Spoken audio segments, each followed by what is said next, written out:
We know the derivative of sine is cosine, derivative of cosine is negative sine. We know all 6 of those.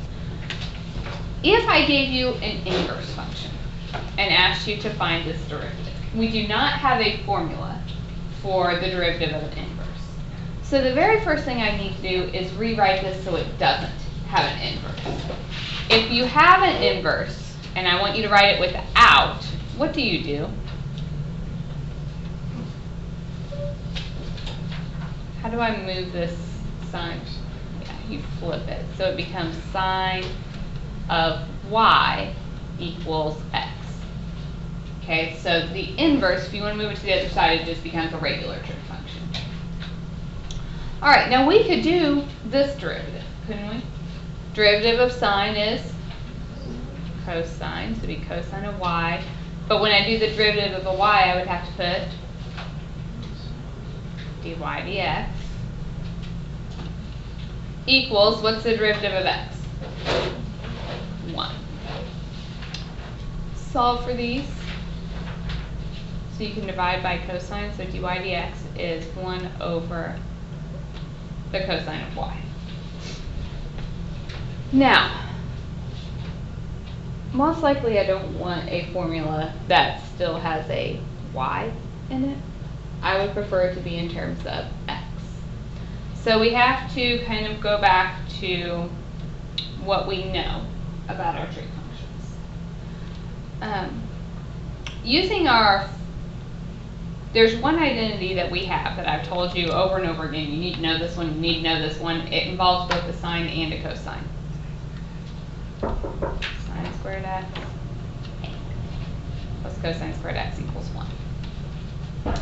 All right, so if I wanted to solve this,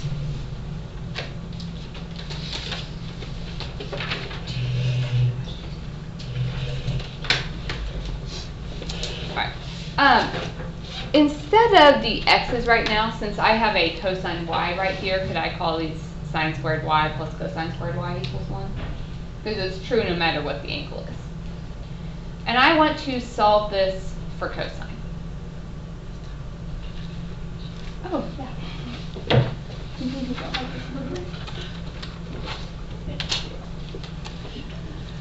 So we would subtract over our sine.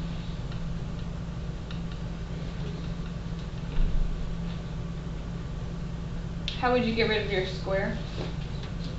Square root. With the square root, we do a plus and minus. All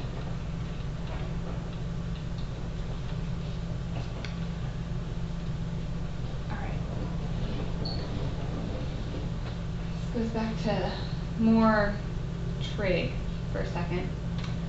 Remember when we did the inverse functions, we didn't do all 4 quadrants. We did a positive quadrant and a negative quadrant.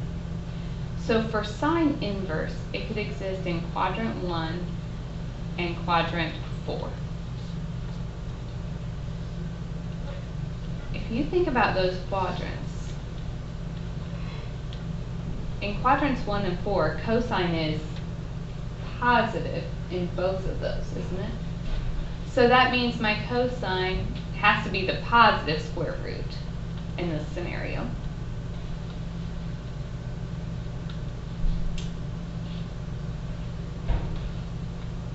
Okay.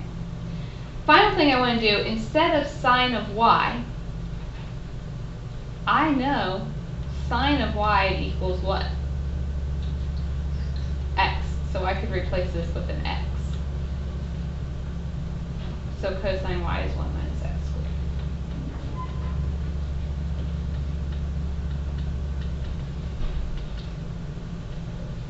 So my cosine is the square root of 1 minus x squared. Okay, that's a really complex way of getting what our cosine of y is equal to. There are other methods. If we think of it in terms of a triangle, this right here, I know that sine of angle y equals x. So here's angle y. Sine is opposite over hypotenuse, isn't it? Could you solve for this missing side then? If we did Pythagorean theorem? So it would be a squared plus x squared equals 1 squared.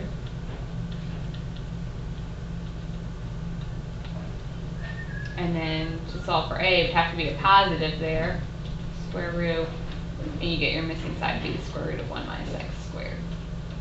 So that's a much easier way. I just wanted to show you how it all relates to the identities, or we could go back to our basic drawing a triangle. Then cosine from here, adjacent over hypotenuse, would be radical 1 minus x squared over 1, which is the radical 1 minus x squared. So, what we have just done is found the formula for the derivative of inverse sine.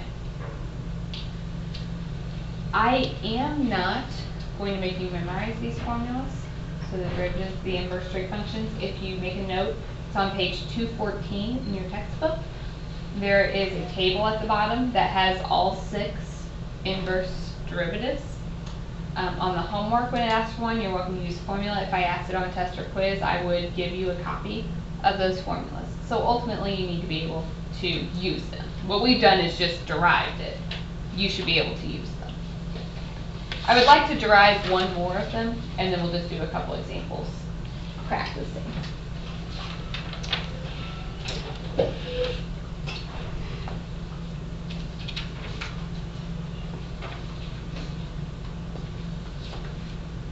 Okay.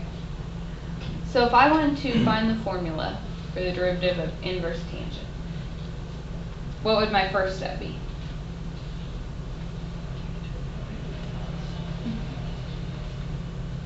Tangent y equals x. Okay, what's the derivative of tangent? Secant squared y, and what else would I have to have with that? 2y dx equals the derivative of x is 1. So y dx is 1 over secant squared y.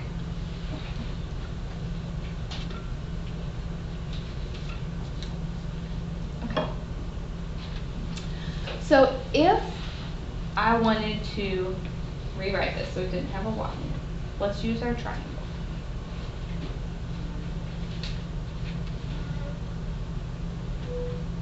I'm saying tangent of y is equal to x. So my angle would be y. Tangent is opposite over adjacent, so that would be like x over 1. Could you find the missing side? A squared plus b squared equals c squared. Square root, so the missing side is the square root of x squared plus 1.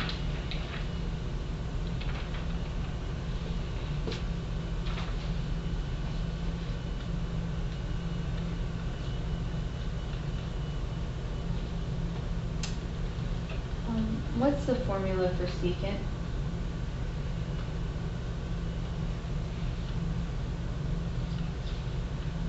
It's the reciprocal of what? Cosine. Cosine's adjacent over hypotenuse, so secant would be flipping this. So hypotenuse over adjacent. So it'd be the radical x squared plus 1 over 1. So just radical x squared plus 1. But this was secant squared. Bless you. So the derivative of inverse tangent is 1 over x squared plus 1. And if you're looking at page 214 in your book, that is the formula that they derived as well.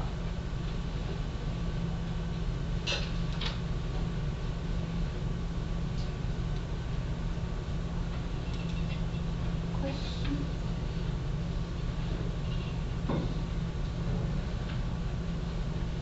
So if your homework asked you to derive one of these, we could do it? Okay. So let's do a couple examples involving these.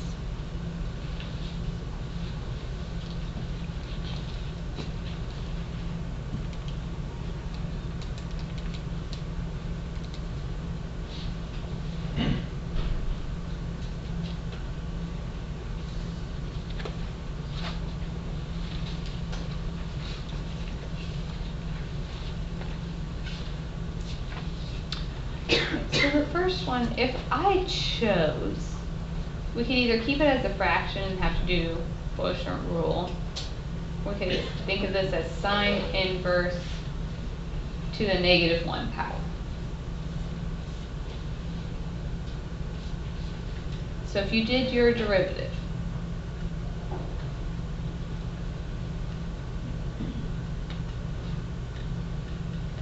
exponent would come down, inside stays the same, subtract 1 from the power, times the derivative of the inside. What is the derivative of sine inverse using the formula we found on part A, or on 2 slides ago?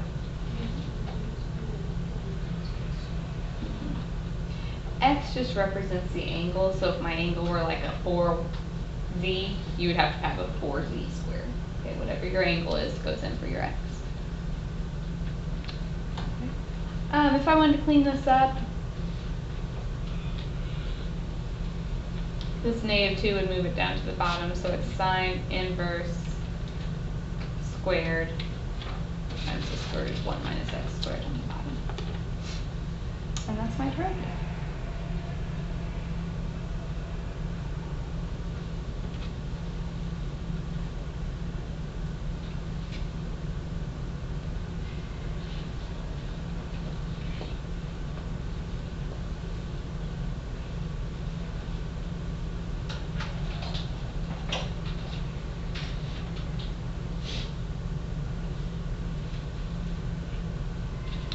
Part B. What does arctangent mean? Inverse tangent, just another notation. So we have x times tangent inverse of the square root of x. So you could think of that as x to the 1/2. So what rule are we going to have to use here? Product. We have two things being multiplied. So derivative of the first, derivative of x is 1 times the second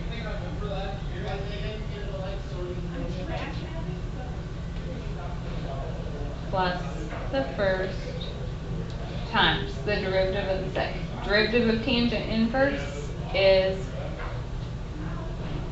1 over 1 plus x squared. But what's my x on this? X to the 1/2. Because this isn't just plain x, you have to do the chain rule. So derivative of x to the 1/2 would be half x to the -1/2.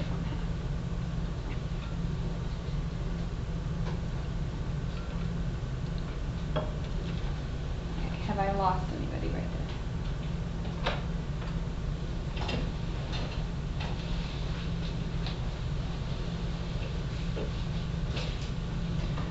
So if we clean this up, we just have tangent inverse of x to the 1/2 plus, I could write this as x over 2 times 1 plus x to the 1/2 squared would just be x. What would you do with an x to the -1/2? Take it to the bottom. We could even clean up a little more, just using a little more algebra here. All of this is multiplied, so we can reduce the things that are on top and bottom. So if I have an x to the first on top and x to the 1/2 on the bottom, subtract those exponents, so it's x to the 1/2 over the 2 times 1 plus x.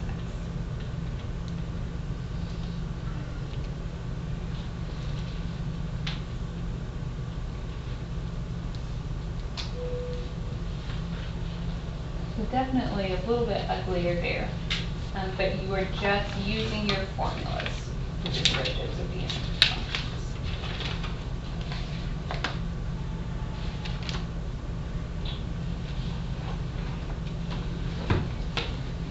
Questions there?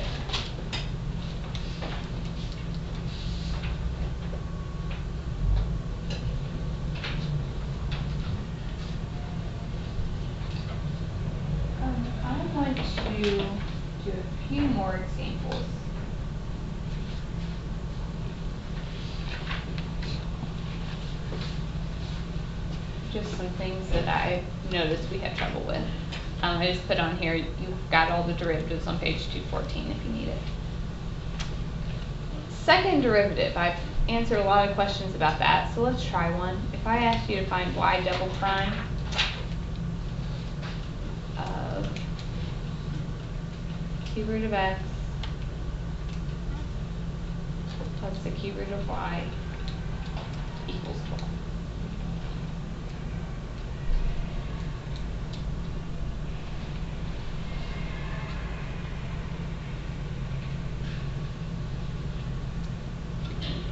A cube root is like what power?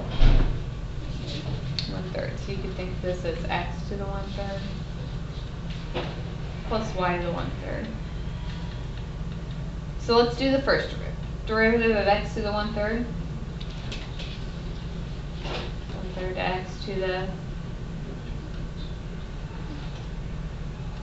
derivative of y to the 1/3.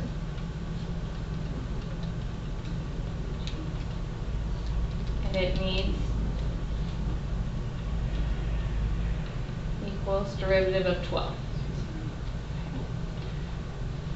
I'm going to solve for my dy dx.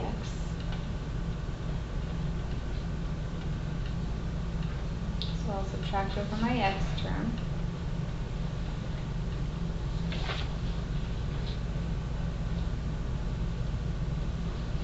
And then we can divide.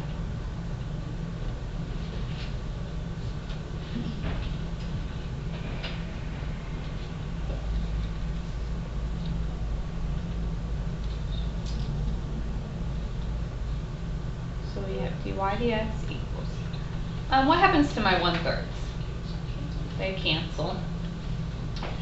Negative exponents could flip floor, so it would be a negative y to the 2/3 over x to the 2/3. You could leave them as negatives, but we might as well clean this up as much as we can. Some of you I know really dislike the quotient rule, so if you wanted to do this as a product rule, you could write it as y to the 2/3 times x to the negative 2/3 and work it as quotient rule or product rule from here. But I am asking for second derivative. So do you want to keep it as a fraction or write it as a product? Fraction? Okay. So second derivative. We are doing the derivative of this answer. So we are going to do quotient rule. So low, d high. Derivative of the top. So the exponent comes down. Y stays the same. Subtract 1 from the power. What else does that need? dy dx, because I did the derivative of a y.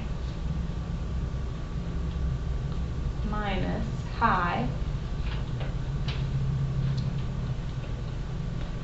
d low. Derivative of the bottom. So it would be a 2/3 x 2d negative 1/3.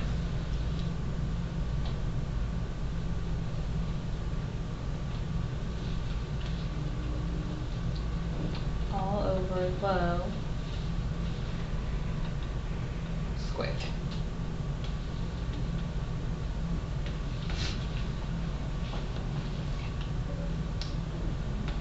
Cleaning this up.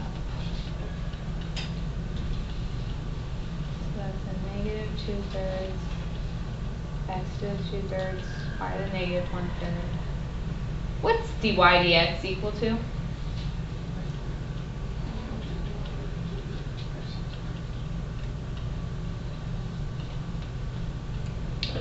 Minus negative would make plus 2/3 y to the 2/3 x to the negative 1/3 over x to the 2/3 squared would be x to the 4/3. Power to a power we multiply.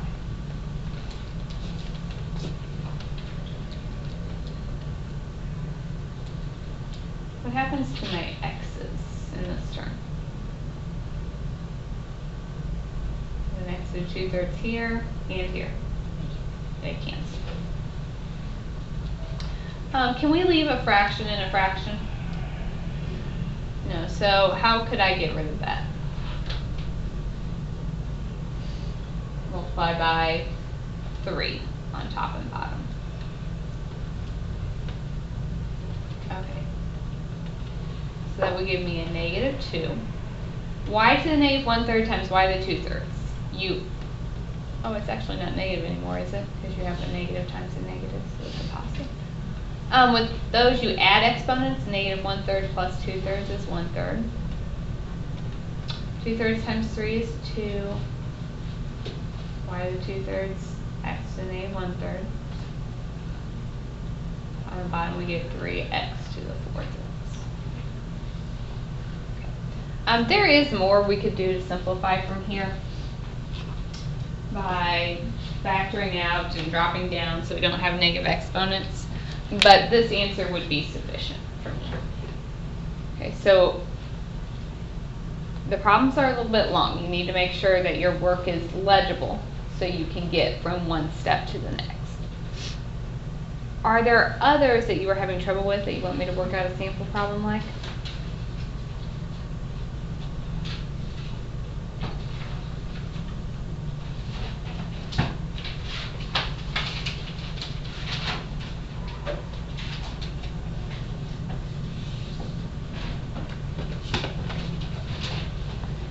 So I'm adding 5 problems to this assignment. All problems are due on Monday, so you've got quite a bit of time now to finish up. If you didn't get last night's portion, or not really even last night, the day before done. Okay, maybe I lied, I have 6 problems. And then you've got the rest of the hour to work.